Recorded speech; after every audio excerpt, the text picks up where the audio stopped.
संदीप ने टीवी बंद किया और सोने की कोशिश की। कुछ देर बाद नींद ने डेरा डालना शुरू कर दिया। अभी पूरी आंख लगी हुई नहीं थी कि अचानक ही संदीप चौंक कर उठ बैठा।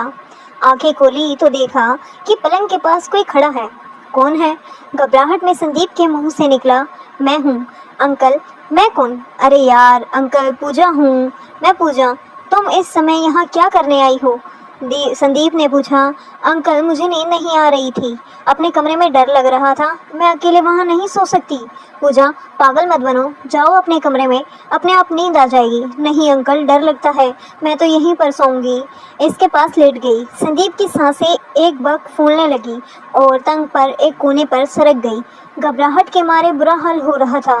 उन्होंने पूजा की तरफ देखकर कहा, प्लीज़ पूजा, यह गलत है, हमारी संस्कृति इसकी इजाज़त नहीं देती। कम से कम हम दोनों की उम्र का फ़र्क तो देखो, मैं तुम्हारे पापा की उम्र का हूँ। पूजा ने भी करवट बदली और संदीप से एकदम चिपक कर बोली, ओह प्लीज़ अंकल, मुझे बेकार की बातें मत समझाइए। आपको समझ नहीं आता तो मैं आपको बता देती हूँ, अब ज़माना बदल गया है। जो भूख लगने पर भोजन नहीं करता वह पागल है। प्लीज़ कहना मानो बेटी, कल तुम्हारे पापा को मालूम होगा तो वह मेरे बारे में क्या सोचेंगे। अरे अंकल, आप प्लीज़ डरिए मत, किसी को कुछ पता नहीं चलेगा। जो होता है हो जाने दीजिए ना। और वैसे भी जो होता है वह अच्छे के लिए ही होता है। जहाँ प्यार पनपता है वहाँ उम्र का हिसाब नहीं देखा जाता। आजकल ज़माना बदल गया है। अचानक ही उसने अपनी बंद मुट्ठी संदीप की तरफ बढ़ा दी। संदीप ने पूछा, यह क्या है? पूजा ने कहा, अंकल, यह आपकी दवा है जो आज सुबह मेडिकल शॉप से खरीदी थी। इतना कहते हुए उसने अपनी बंद मुट्ठी खोली। उसमें एक पैकेट था। यह देखकर संदीप की आंखें आश्चर्य से फटी की फटी रह गई। वह समझ गया कि वास्तव में ज़माना बदल गया है। आखिर वह भी क्या करता, वो भी तो एक मर्द था ना। संदीप ने नए जमाने के सामने अपने घुटने टेक दिए और अगले ही पल उसने अपना हाथ आगे बढ़ाया और पूजा को अपनी।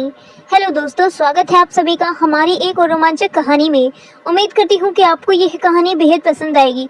संदीप को अपने दोस्त सागर के पास लंदन आए हुए 1 महीना गुजर गया था, तो दोनों बचपन के पक्के दोस्त थे। इसी बीच सागर को दुबई में कुछ काम था, इसलिए वह अपनी बेटी पूजा को संदीप के पास छोड़कर 1 हफ्ते के लिए दुबई चला गया। अब पूजा को संदीप घर पर बिल्कुल ही अकेले थे, तभी दोनों ने मन बनाया बाहर घूमने का।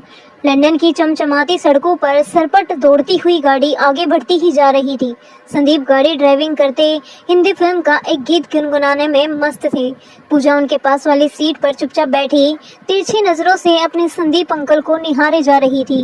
गाड़ी जब शहर के भीड़ भाड़ वाले बाजार से गुजरने लगी तो पूजा ने एक चुप्पी नजर संदीप पर डाली और बोली, अंकल, कहीं मेडिकल की शॉप नजर आए तो गाड़ी साइड में करके रोक देना, मुझे दवाई लेना है। संदीप के चेहरे पर आश्चर्य के भाव उभर आए। संदीप पूजा की तरफ देखकर बोले, क्यों, क्या हुआ? तुम्हारी तबीयत तो ठीक है ना? हाँ अंकल, तबीयत तो ठीक है। संदीप ने पूछा, फिर दवा किस चीज के लिए लेनी है? पूजा ने कहा, आपके लिए। संदीप ने पूछा, मेरे लिए क्यों? मुझे क्या हुआ है? मैं तो एकदम भला चंगा हूँ। अरे अंकल, आप बड़े नादान हैं, आप नहीं समझोगे। अब आप अपने दिमाग की घोड़े दौड़ाना बंद कीजिए। मेडिकल स्टोर नजर आए तो वहाँ गाड़ी रोक देना, मैं 1 मिनट में वापस आ जाऊंगी। संदीप को बात समझ में नहीं आई तो चुप्पी साध ली और उसकी नजरें स्क्रीन वीडियो से होकर बाजार के दोनों तरफ दौड़ने लगी। कुछ देर बाद एक मेडिकल शॉप नजर आई तो गाड़ी को साइड में ली और शॉप के आगे रोक दी। लो भाई, मेडिकल स्टोर आ गया है, जल्दी से दवा लेकर आ जाओ। पूजा ने फुर्ती से दरवाजा खोला और मेडिकल स्टोर पर पहुंच गई। संदीप गाड़ी में बैठे बैठे ही पूजा को देखते रहे। उसने क्या दवा ली वह चाहकर भी नहीं जान पाए। पूजा ने दवा को पर्स में डाला और पैसे देकर फौरन वापस आकर गाड़ी में बैठ गई। वह संदीप की तरफ देखकर बोली, अंकल, हो गया काम, अब घर चलिए। संदीप को कुछ भी समझ में नहीं आया। उन्होंने गाड़ी को गियर में डाला और गाड़ी अगले ही पल हवा से बातें करने लगी। ड्राइविंग करते करते उन्होंने पूजा पर एक नज़र डाली। न जाने क्यों आज उन्हें पूजा में एक बदलाव सा नजर आ रहा था। 1 महीने पहले जब वह लंदन आए थे तब की पूजा और आज की पूजा में जमीन आसमान का फर्क था। पिछले 3 दिनों में तो उसके हाव भाव एकदम ही बदल से गए थे। यह सब सोचते सोचते वह विचारों में खो गए। कल सुबह संदीप जल्दबाजी में बाथरूम में घुसे तो उनके पाँव की नीचे की जमीन खिसक गई थी। वहां पर पूजा पहले से ही नहा रही थी। उनके तन पर एक भी कपड़ा नहीं था। संदीप फौरन बाहर आ गए। पूजा की पीठ दरवाजे की तरफ थी। शायद उसने संदीप को नहीं देखा था। संदीप की सांसें बहुत तेजी से चलने लगी थी। वह सोफे पर गिर पड़े और सोचने लगे कि अच्छा हुआ जो पूजा को कुछ भी मालूम नहीं चला। मगर इसमें गलती तो पूजा की ही थी। पूजा को अंदर से दरवाजा बंद करना चाहिए था। इस घटना को गुजरे 24 घंटे से ज्यादा का समय बीत चुका था, मगर संदीप की आंखों में बाथरूम वाला नजारा बार बार घूम रहा था। यौन की दहलीज पर खड़ी पूजा के उस रूप ने उन्हें झंझोर कर रख दिया था। उन्हें खुद से ज्यादा गुस्सा पूजा पर आ रहा था। उसके अंदर से दरवाजा बंद क्यों नहीं किया? यह लापरवाही थी, यह जानबूझकर की गई कारस्तानी नहीं, यह लापरवाही नहीं हो सकती। यह सब पूजा ने जानबूझकर किया था। अच्छा होगा कि इसका बाप सागर जल्दी से वापस आ जाए। इन विचारों को सोचते सोचते वह बचपन की यादों में खो गए। संदीप और सागर बचपन के दोस्त थे। दोनों के घर पास पास ही थे। साथ ही खेलते कूदते बचपन गुजरा था। एक ही स्कूल में शिक्षा पाई, यूनिवर्सिटी में साथ ही दाखिला लिया। बाद में सागर ने सीए की परीक्षा पास करके टायर्ड अकाउंट का कार्य करना शुरू कर दिया और संदीप ने अपने पिता की खेतीबाड़ी का काम संभाल लिया। एक दिन अच्छा रिश्ता आया तो प्रभु दयाल जी ने अपने बेटे सागर का विवाह पूनम के साथ धूमधाम से कर दिया। संदीप शादी के कामों में 1 महीने तक जुटा रहा। सागर के सभी सूट उसने अपनी पसंद से सिलवाए। बारातियों की लिस्ट बनाने से लेकर प्रतिभोज का मेन्यू तय करने तक मैं उसने प्रभु दयाल जी की मदद की। लोग भी कहने लगे कि सागर और संदीप दोस्त नहीं बल्कि भाई हैं। कुछ समय बाद संदीप की भी शादी हो गई। उसकी शादी में सागर तो आया था, मगर उसकी पत्नी पूनम नहीं आई थी। संदीप को बुरा लगा। उसने अपने दोस्त को खूब खरी खोटी सुनाई। सागर उस दिन कुछ भी नहीं बोला।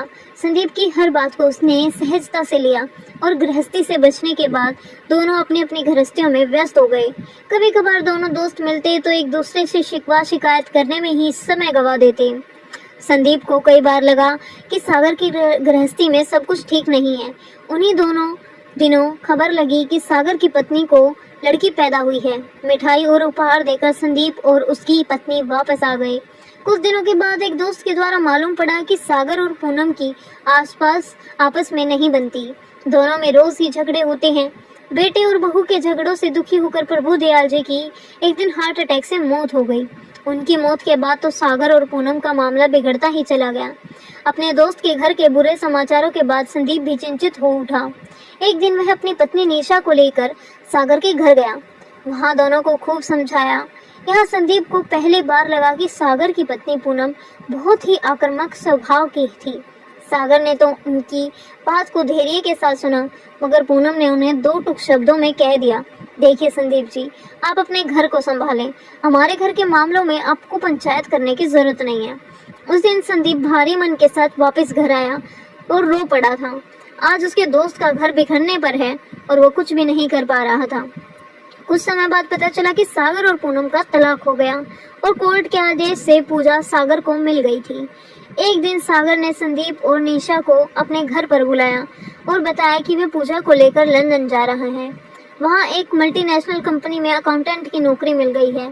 उसने संदीप को अपने घर की चाबी देते हुए कहा कि मकान किराए पर उठा देना, या जैसा तुम्हें उचित लगे करना। समय समय पर सफाई जरूर करवा देना। उस समय पूजा सिर्फ 7 साल की थी। वक्त की रफ्तार धीरे धीरे आगे बह रही। संदीप की जिंदगी में बस सब कुछ ठीक ठाक ही चल रहा था। लेकिन एक दिन निशा ने अपने पेट में दर्द होने की बात बताई। डॉक्टर को दिखाया गया तो उसने जांच के बाद बताया कि उसके पेट में कैंसर है। बीमारी लास्ट स्टेज पर थी। कैंसर ने ऐसी जड़ें जमाई कि निशा कभी ठीक ही नहीं हो पाई। संदीप को घर का चिराग दिए बिना ही निशा भी इस दुनिया को छोड़कर चली गई। माता पिता का तो पहले ही देहांत हो चुका था। संदीप दुनिया में अकेले हो गए। कभी कभी उसका मिलना अपने दोस्त सागर की पत्नी पूनम भाभी से हो जाता था। वह अपने किए पर बहुत रोती थी। देखते ही देखते 12 साल बीत गए। एक दिन सागर ने वीजा और हवाई जहाज का टिकट भेजकर संदीप को लंदन बुला दिया। दोस्त के बुलावे पर वह 1 महीने पहले लंदन आया था। जब उसने लंदन की धरती पर पांव रखा तो सागर खुद गाड़ी लेकर एयरपोर्ट आया था। सालों बाद एक दूसरे को देखकर दोनों की आंखों में आंसू निकल आए थे। घर पहुंचे तो पूजा को देखकर संदीप का मुंह खुला का खुला रह गया। 12 साल पहले जिस पूजा को उसने भारत से विदा किया था, उसमें और इस पूजा में जमीन आसमान का फर्क था। आज तो वह बिल्कुल ही अपनी माँ जैसी लग रही थी। उसके नए नक्श बिल्कुल पूनम के जैसे थे। सागर और पूजा के साथ रहने से संदीप में जीने की तमन्ना जाग उठी थी। उन दोनों के साथ रहते हुए 1 महीना कब बीता पता ही नहीं चला। 2 दिन पहले सागर को किसी जरूरी काम से दुबई जाना पड़ा। उसने रवाना होते समय संदीप से कहा था, मैं 1 हफ्ते के बाद ही आ पाऊंगा। तब तक तुम्हें मेरी बेटी पूजा के साथ रहना होगा। तुम्हारी देखभाल के लिए पूजा से कह दिया है कि कोई जरूरी काम हो तो मोबाइल पर बता देना। अचानक ही विचारों से बाहर निकलते ही संदीप ने देखा कि बंगला आ गया है। उन्होंने गाड़ी पार्किंग में खड़ी की। दोनों दरवाजे के पास पहुंचे तो यह देखकर दंग रह गए कि दरवाजा खुला हुआ है।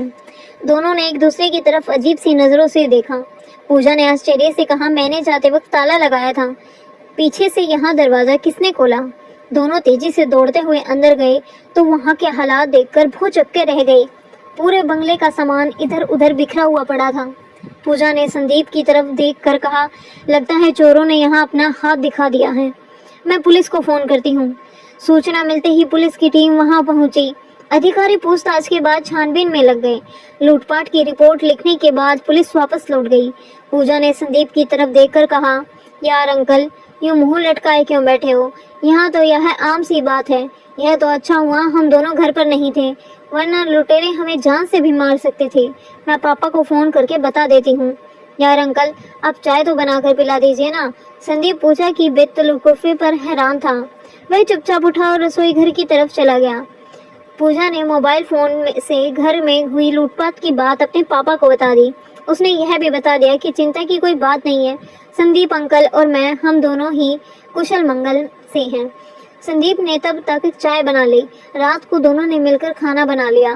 खाना खाते समय दोनों चुपचाप रहे। खाना खाकर दोनों ही फ्री हुए तो संदीप अपने कमरे में आकर पलंग पर लेट गया। उन्हें नींद नहीं आ रही थी तो टीवी चालू करके वह चैनल बदलने लगे। एक चैनल पर कोई संत कथा का वचन कर रहे थे। उन्होंने मन के विचार किया कि चलो आज कथा का नहीं आनंद ले लिया जाए। इतने में पूजा दूध का गिलास लेकर आई। वह संदीप अंकल को धार्मिक चैनल पर कथा सुनते देखकर आश्चर्यचकित हो उठी। उसने दूध का गिलास टेबल पर रखते हुए तिरछी नजरों से संदीप की तरफ देखा और बोली, अरे वाह अंकल, कल तो आपको भी कथाओं का शौक है। पूजा की बात पर संदीप की हंसी छूट गई। वो पूजा की तरफ देखे बगैर ही बोल पड़े। सब अपनी रोजी रोटी के लिए दौड़ रहे हैं। अपने भारत में तो आजकल कथाकार की भाड़ आई हुई है। इन कथाओं ने धन बरस रहा है। धर्म के नाम पर ना तो लूटने वालों की कमी है और ना ही लुटाने वालों की। मैं भी कभी कभी सोचता हूँ कि सब कुछ छोड़कर कथावाचक बन जाऊं। धन और शोहरत के साथ सुंदर सुंदर चेहरे वाले हसीनाओं के दर्जन का लाभ भी मिलता रहेगा। इस पर पूजा ने कहा, अरे अंकल रहने भी दो, हसीनाओं को देखना आपको आता ही नहीं। कहाँ है? हाँ, साधु बनकर माला फेरना हो तो बात दूसरी है। संदीप पूजा की बात सुनकर एकदम सन्न रह गया। वह समझ गई कि पूजा का मूड आज बहुत ही रोमांटिक है। उसकी बातों में कुछ छुपा है। उन्होंने पूजा की तरफ देखकर कहा, ठीक है तुम जाओ यहाँ से, रात काफी हो गई है, मैं सोना चाहता हूँ।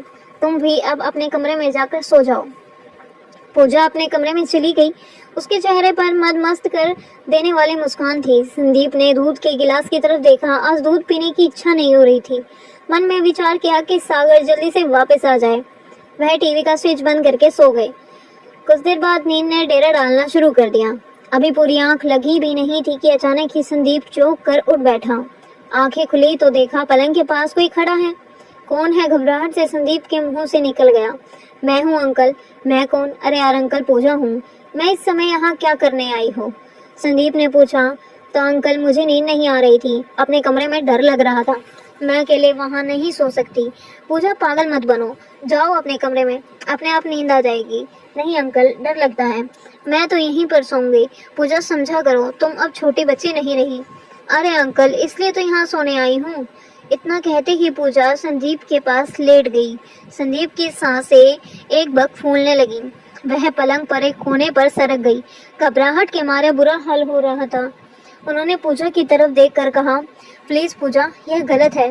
हमारी संस्कृति इसकी इजाजत नहीं देती। कम से कम हम दोनों की उम्र का फर्क तो देखो। मैं तुम्हारे पापा की उम्र का हूँ। पूजा ने भी करवट बदली और संदीप से एकदम चिपक कर बोली, ओ प्लीज अंकल, मुझे बेकार की बातें मत समझाइए।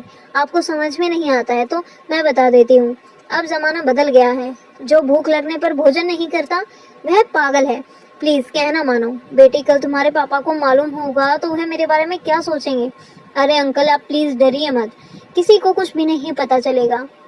जो होता है हो जाने ना, और जो होता है अच्छे के लिए ही होता है। जहाँ प्यार पनपता है वहाँ उम्र का हिसाब नहीं देखा जाता। आजकल जमाना बदल गया है। प्यासी तृप्ति होती तो उसकी परिणाम मिलेगा, यह विचार नहीं उपकार होगा। अचानक ही उसने अपनी बंद मुट्ठी संदीप की तरफ बढ़ा दी। संदीप ने पूछा, यह क्या है? पूजा ने कहा, अंकल यह आपकी दवा है जो आज सुबह मेडिकल शॉप से खरीदी थी। इतना कहते ही उसने अपनी बंद मुट्ठी खोली। उसने एक पैकेट था। यह देखकर संदीप की आंखें आश्चर्य से फटी की फटी रह गई। वह समझ गया कि वास्तव में जमाना बदल गया है। आखिरकार वह भी क्या करता, वह भी तो एक मर्द था।